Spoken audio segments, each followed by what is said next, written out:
Explosive claims of casualisation in Queensland mines have emerged in a Senate inquiry into job security. My crew hasn't had a full-time employee join our team in over 7 years. That is why I need same job, same pay. I see on a daily basis what insecure work is doing to the industry, but particularly to the people that are in insecure work, both from clearly insecure lack of job security right through to their health and safety implications, which I think sometimes get missed. Now, as a third generation coal miner, I've seen the devastating effects of casualisation, what it's done to my workmates and to my community. It's undermined our health system, it's undermined our rights at work, and most importantly, it's undermined safety. I've seen blokes who are too scared to raise a safety issue because they're going to lose their job. I've got mates at work that have been doing the same job next to me for 7 years. It's holding them back as far as loans, houses, just the ability to go on annual leave. On a crew of 50 people, we now have 35 casual employees and only 15 EA workers. They can be told by text message that they're no longer needed the next day. One of them, the guys that have worked with me for 12 years, it's just not right. It's a cancer in the system. We need to protect our friends and our communities from this blight in the Australian workforce. Look, what we know in our community is that without secure jobs for people to come to, we know that our communities don't grow and they don't develop. For us, our future depends on people having permanent work in our industries, particularly the mining sector. I'm here outside the Grosvenor mine, which is a couple of kilometres outside Moranbah in Central Queensland.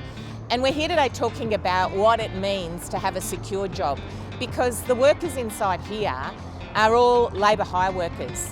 They're all employed not by the mine, not by Anglo American that runs the thing, but by labour hire companies. And those labour hire companies don't give people secure work. And what we know about secure jobs is you know how much you're going to earn. You know you've got a future. You know that permanency brings with it rights to leave and other entitlements. And you've got the confidence to raise an issue when something goes wrong. And tragically, just over 12 months ago in May last year, there was a shocking explosion here at this mine, and 5 workers were really terribly burned. So we think there's a link. We think there's a link between the importance of permanent jobs and how people can get together, raise issues and have the confidence of sticking together in their union to get things fixed about safety. Today we're at Peak Downs mine, which is half an hour west of Moranbah. Peak Downs the BHP mine, which is a unionised agreement, much better conditions than the Anglo mine. They're employed permanently, so they can move their families to town, they can buy houses in town. The money stays within the community instead of going elsewhere. It's a much better agreement. Which is why it's so important that we fight for secure jobs. Secure jobs are worth fighting for. Secure work! We're fighting for! Secure work! We're fighting for! Morrison Government goes away, they draw up legislation, and that legislation says we will make it legal for an employer to call any worker a casual when they start work. And they've brought this legislation which entrenches casual work and takes away rights and money of mining workers, and it came to a vote.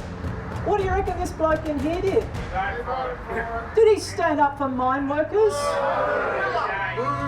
He likes to say, and his party like to say, Matt Caravan, all those people like to say that they're the party for mine workers. They threw mine workers of this country under a bus, and instead they backed the labour hire companies. Secure work! We're fighting for! When you're a casualised labour person, you don't work for BHP, and you don't have any rights that we have, but full-time people would have. It's so bad that if somebody does something wrong or is viewed to have done something wrong, the way they dismiss them is just the gate won't open with their card, which I think is just dreadful behaviour, honestly. That's how they find out they haven't got a job. Yeah. And I've seen this one morning where this guy was just the epitome of a coal mine worker. He's had everything in place. And I thought, wow, he looks really good, this guy. And then they said, doo-doo-doo, and gate won't open, so you come to the front. According to this, they said over the microphone, you don't have a job. And the look on that guy's face, it just crushed him. We have a very clear principle that we will adopt, which is we'll legislate over same job, same pay. So if you're doing the same work, it can't be undermined by bringing in labour hire, by undermining permanency, and by going outside the award system and the negotiations that have taken place between unions and employers. It's a pandemic of insecure work. And what the government's done is actually encourage it to be contagious. Like their laws and the processes things they've put in place has actually allowed insecure work to spread in every sector and every industry. What stands between the absolute thirst of a multinational company for profit and safety is workers. And it's workers who put their bodies on the line and who bear the consequence of that drive and thirst for profit only.